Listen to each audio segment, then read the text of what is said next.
Hello, everybody. Thanks for being here. I hope you're all doing fine in spite of the difficult moment that we are living. So, today I want to show you my presentation about the investigation that I did on a counterculture in Costa Rica that is called Anarchism. So, before starting, I want you to think about the term anarchism or anarchy itself and just think about the first ideas that come to your mind when you hear that word.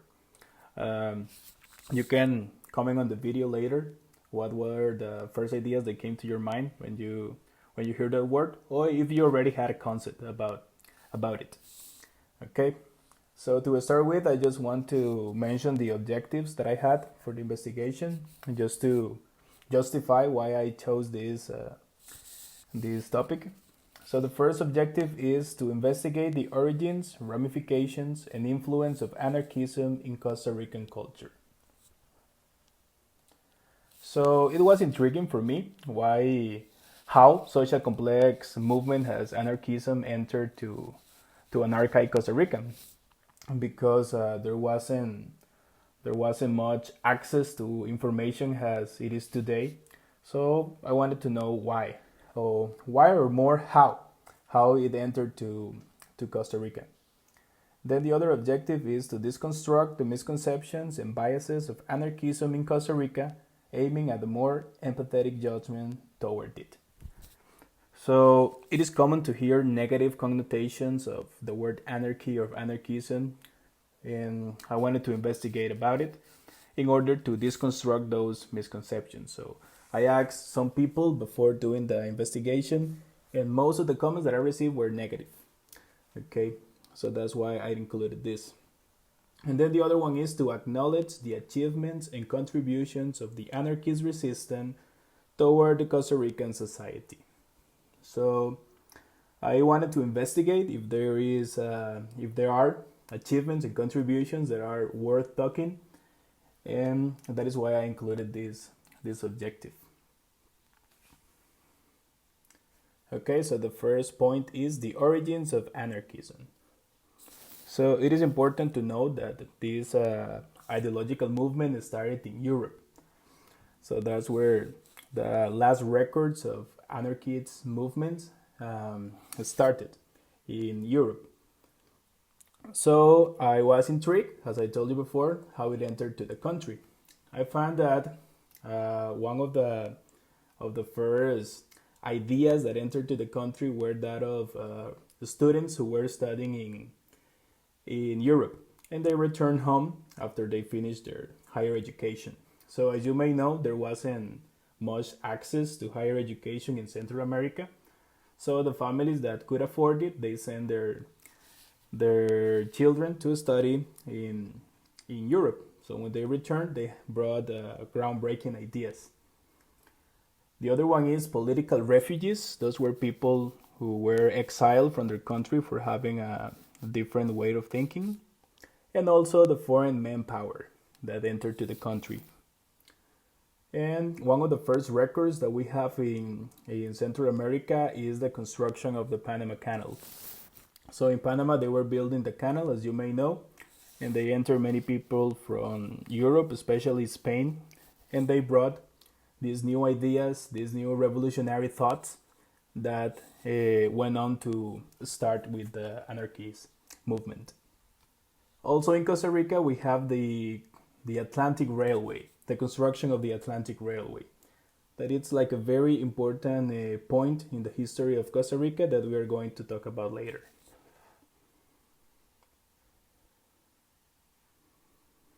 Here we have the informant's opinion about this topic, about the origins of anarchism, and he talked about anarchism as an order without authority. That is the definition that he has about anarchism, and it's actually very close to what most of the scholars about this topic mention. That is an order without authority. Something that it was very interesting for me is that this person mentioned that this order should not only be political. So he thinks that it's also contradictory to call yourself an anarchist and exert oppression over your wife or your girlfriend or a friend or family. There shouldn't be authority over no one. Okay. And he also, the first thoughts that they have about it is because of the literature.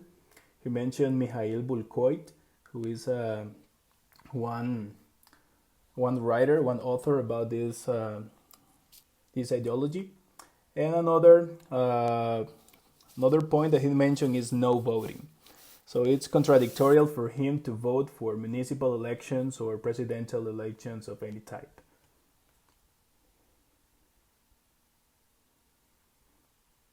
Okay, another topic that we have is misconceptions of anarchism. Okay, one of the most common misconceptions is that of anarchy equal chaos. So probably one of the most common images or ideas that comes to someone's mind is that picture that you can see there of people protesting on the street, throwing rocks to windows, building fires. So that's probably one of the most common ideas that people might have of it, of the anarchy plus chaos. Actually, it's kind of well founded, but very, very, very old. So in Europe, as I told you, when it started, there was a movement that was a little violent, and they organized riots in the street. So that's probably one of the reasons that people still associate anarchist with chaotic events. Another misconception is that of anarchists as aggressive people. So they consider that all anarchists are very aggressive, that you cannot talk with that people, they are not capable of doing any normal event because they are so aggressive. They're always angry, they're always fighting. Okay?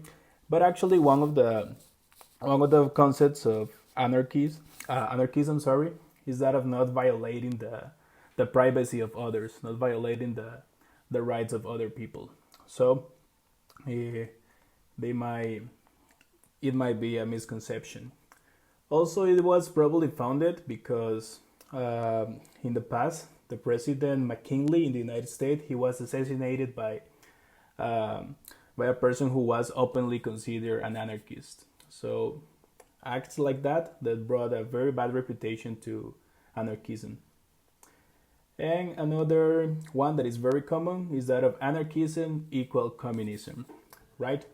Because everything that is wrong should be communist. They always take Venezuela as an example, that we are going to end up as Venezuela if we follow those radical ideas, but they never put exemplary examples as Norway, for example. But that is a very common misconception that people might have of calling communist any person who is considered an anarchist. Actually, anarchism and communism has more similarities than differences. But that is why there is a ramification of anarchism that is called anarcho-communism. So it's like a fusion of both. So they are actually similar, but when we talk of actual anarchism and actual communism, they have some differences. So you cannot call any anarchist a communist, or you cannot call any communist an anarchist. It's not the same. And then the other one mentioned that syndical groups cannot be anarchist because there shouldn't be authority. And syndical groups are organized. So they claim that is contradictory. So we're going on to compare this with the opinion of the informant. So he mentioned that he believes that most people don't even have a notion about anarchism, that they might not know anything about it. But he also mentioned that other people might have the concept of a person with a black cassock with eyes injected in blood, and that clearly describes a very dangerous person, right? So he also mentioned that the use of physical strength is totally flagitious for him. So like it doesn't make any sense. Like being an anarchist and use physical strength over someone or a place or any ramification of it, it's a total contradiction of what being an anarchist is. He also mentioned that not only anarchists but also any protester might be considered a communist. in this country.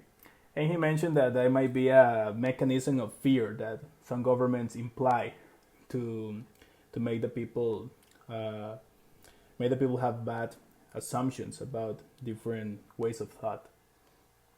And he also mentions about the syndical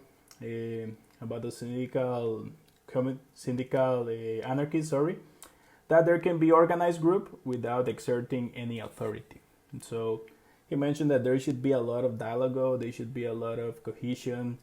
That is most difficult. It is more difficult to get a group united and working together without an authority, but it is possible that it can be.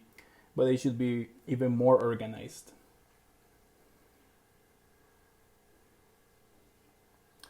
And then we have the achievements of anarchism. So in Costa Rica, one of the biggest achievements in those days was that of the anarchist literature. So as I mentioned before, many people from Europe entered to the country for the construction of the railroad, the Atlantic Railroad, and they started creating new papers about the different ways of thinking, about revolutionary movements. One of those was Renovación. It was one of the most important because it kept all the Central American area connected, because it was published in Costa Rica, and they sent it to different places in Central America. So very famous people like Omar Dengo, Carmen Lira, Jose Maria Celedón participated in the creation of these and other magazines. And another very important achievement is that of the syndical movement. So it all started in the Atlantic Railroad, in the construction. The revolutionary ideas began, and they start creating syndical movements, fighting for their rights, advocating for people's necessities, and that's where all started. Here you have the picture of Alcoa. That was one of the most important fights in the country that it was won. And because of that syndical movement, we have many rights that are still today. Then we have the informant's opinion. He mentioned has a pivotal turn, the Atlantic Railroad construction. That is one of the most important achievements for him. I mean, not the construction itself, but what happened there, the creation of syndical movement, and where people raised and start fighting for their rights. So that is one of the most important points in history of Costa Rica for the informant. He also mentioned the Centro de Estudios Germinal, which created a lot of literature. And it also was one of the first centers to start celebrating the 1st of May, the May 1st. That is a very important day for syndicalism. And he also mentioned the resistance against the Tinoco's dictatorship. That was the only dictatorship that we had in the country, and those syndical movements, the Costa Rican left, started fighting against the dictatorship until they derogated. Okay, so just to conclude with, I would like to mention that it is very important to analyze everything, not just have a general concept of what something is, like what everybody else thinks. That if you hear a word like anarchism or anarchy itself, you might think of something negative. You might think of people rioting on the street, doing bad. There is also more than that. And if we investigate, we can have more subjective ideas, and we can be more critical about this topic. Like many of the contributions that this movement brought, we still have it. For example, all the social rights that we have, the aguinaldo that we receive, many of those contributions are thanks to that movement that started in the past. So it's very important to be critical and not just take anything for granted, and just say just repeat what everybody else think. such a complex topic as anarchism is. So it is very important to know the countercultures, to understand what they fight for, what are their purposes, what have they done, sorry, what their achievement, their more important achievement and goals that they have conquered, in order to have like a more subjective position. So that would be it. I would be more than happy to answer any question that you might have. And thank you very much for your